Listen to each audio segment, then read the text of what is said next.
Hello viewer, স্বাগত জানাই Sony YouTube চ্যানেলের একটি নতুন ভিডিওতে।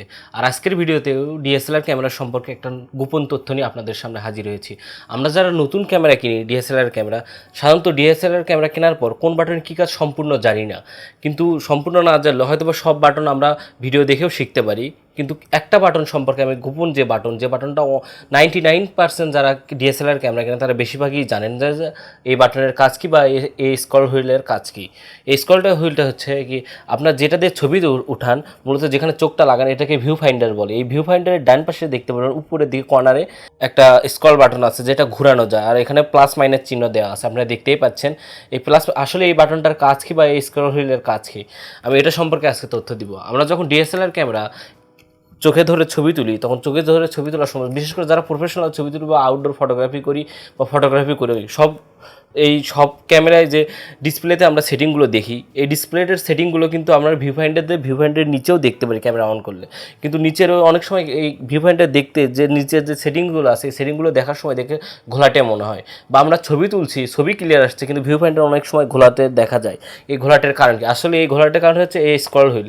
এই স্ক্রল হুইলের মাধ্যমে আপনারা এই ভিউ ফাইন্ডারকে অ্যাডজাস্টমেন্ট করতে পারেন। বিশেষ করে আমি একটা কথা বলবো, যাদের চোখের সমস্যা আছে জন্মগত বা চোখের থেকে পাওয়ার বেশি, মানে বিশেষ করে যারা চশমা ইউজ করেন, প্লাস মাইনাস যেটাই হোক না কেন, তাদের জন্য ডিএসএলআর ক্যামেরা সোজাভাবে চালানোর জন্য এই বাটনটি দেওয়া আছে। আপনারা এটার মাধ্যমে যাদের চশমার পাওয়ার প্লাস তারা এটা প্লাস দিকে নিয়ে যাবেন, আর যাদের চশমা পাওয়ার মাইনাস তারা এই দিক মাইনাসের মাধ্যমে চোখের সঙ্গে ভিউ ফাইন্ডার অ্যাডজাস্ট করতে পারেন। আর ছবি ক্লিয়ার আসে কিন্তু এই ভিউ ফাইন্ডার ঘোলাটে, তারা করবেন কি, এটা চোখে দিয়ে স্ক্রলটা হুইলটা প্লাস মাইনাসের দিকে আস্তে আস্তে ঘুরে দেখতে পারবেন যে কোন দিকে আপনার মানে ভিউ ফাইন্ডার ক্লিয়ার দেখা যাচ্ছে, মানে সামনের সাবজেক্টকে ক্লিয়ার দেখা যাচ্ছে।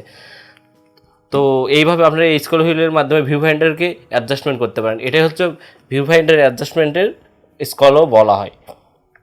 তো বন্ধুরা, আরেকটা কথা বলেন, যারা মিররলেস ক্যামেরা কিনেন, মানে যেসব ক্যামেরা মিররলেস ক্যামেরাগুলো যেমন সনি টনি, এগুলো না তো এই স্ক্রল বাটন দিয়ে দেওয়া আছে। কারণ কি, এইসব মিররলেস ক্যামেরাতে যে ভিউ ফাইন্ডার আছে এটা কিন্তু ওয়েলের ডিসপ্লে বা ছোট্ট একটু ভিতরে ডিসপ্লে আছে। এই ডিসপ্লে এই ভিউ ফাইন্ডার কিন্তু একটা পাওয়ার গ্লাস আছে, এই গ্লাসের মাধ্যমে সেটার সাবজেক্টটা যখন আমরা ভিউ ফাইন্ডার ছবি তুলবেন অনেক সময় ঘোলাতে দেখা যায়, এটার মাধ্যমে যে ডিএসএলআর যেভাবে অ্যাডজাস্ট করে এটা ঘুরিয়ে মিররলেস ক্যামেরাও অ্যাডজাস্ট করতে পারবেন।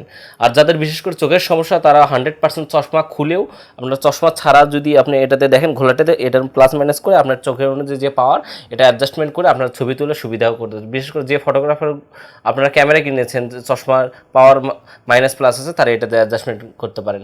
আর 99% লোকই হয়তো যারা নতুন ডিএসএলআর ক্যামেরা তারা এই বাটনটি কী কাজ সেটা জানে না বিধায় ক্যামেরা ছবি তোলে, ছবি ক্লিয়ার আসে কিন্তু ভিউ ফাইন্ডার দেখে বারবার ঘোলা দেখা যায়, পরে লাইভ ভিউ করে ছবি ওঠায়। তাদের সমস্যাও এই বাটনটার মাধ্যমে ঘোরানোর মাধ্যমে আপনার সমস্যার সমাধান করতে পারেন। প্লাস মাইনাস করে আপনার চোখ মানে যেটাতে ক্লিয়ার দেখা যাবে, এবং নিচে কিন্তু সেটিংস আছে, শাটার স্পিড, অ্যাপারচার কত, আইএসও কত, সব কিছু জেপিজি কি আপনার কীতে ছবি উঠাচ্ছেন সেটা সব কিছু ডিসপ্লের মধ্যেও কিন্তু নিচে দেখা যায়। তো বন্ধুরা, এই ছিল আজকের ভিডিও। আশা করি ভিডিওটি ছোট্ট হলেও আপনাদের কাছে কার্যকরী হয়েছে। আর ক্যামেরার বাটন মানে ডিএসএলআর ক্যামেরার কোন বাটনে কী কাজ হয় এটা নিয়ে আমার একটা সম্পূর্ণ ভিডিও আছে। আপনি সাইডের যে ভিডিওটি এটা আই বাটন থেকে দেখে বা ইন্ডি স্ক্রিনে দেওয়া আছে, এই বাটনটি দেখে আপনারা প্রতিটা বাটন কোনটা দিয়ে ফোকাস লক করে, কোনটা দিয়ে আইএসও বাড়ায়, কোনটা দিয়ে আপনার হচ্ছে জুম করে, কোনটা দিয়ে প্রিভিউ করে, কোনটা দিয়ে ভিডিও রেকর্ড করে, সব কিছু বিস্তারিত আলোচনা করা আছে ওই ভিডিওতে। আপনারা চাইলে সাইড স্ক্রিনের ভিডিওটি দেখতে পারেন।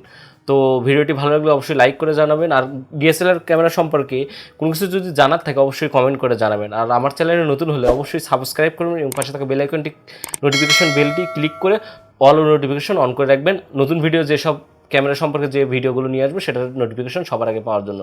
সে পর্যন্ত সবাই ভালো থাকবেন, সুস্থ থাকবেন। সবাইকে ধন্যবাদ বলে আজকের ভিডিও শেষ করছি।